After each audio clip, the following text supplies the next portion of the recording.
In less than 2 months, this scene has become disturbingly common. Makeshift clinics overflowing with cholera patients so sick they're unable to walk.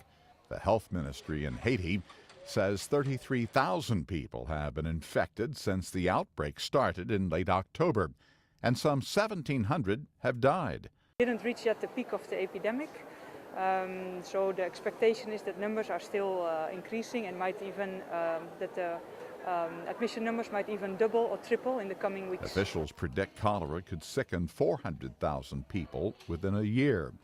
At first, many feared Haiti's growing epidemic would overwhelm Port-au-Prince, a capital teeming with more than 1 million people left homeless by January's earthquake. But experts say their concern has shifted from tent city residents here to those living in the countryside.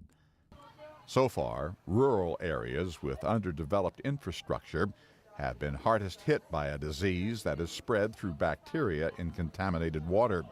Once it strikes, cholera quickly drains the body of its fluid.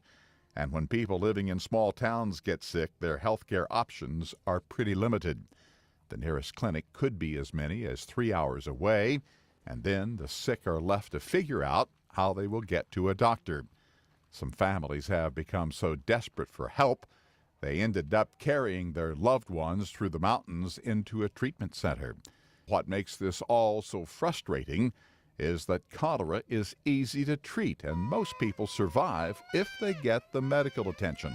When there was the demonstrations against the UN, so we were short of supplies. We had to save only the kids.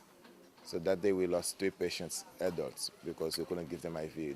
In an effort to contain the disease, aid groups are going from village to village handing out oral rehydration mixtures and chlorine for treating drinking water. But some officials say it's going to take a healthcare army to stop the spread of cholera. Ross Simpson, The Associated Press.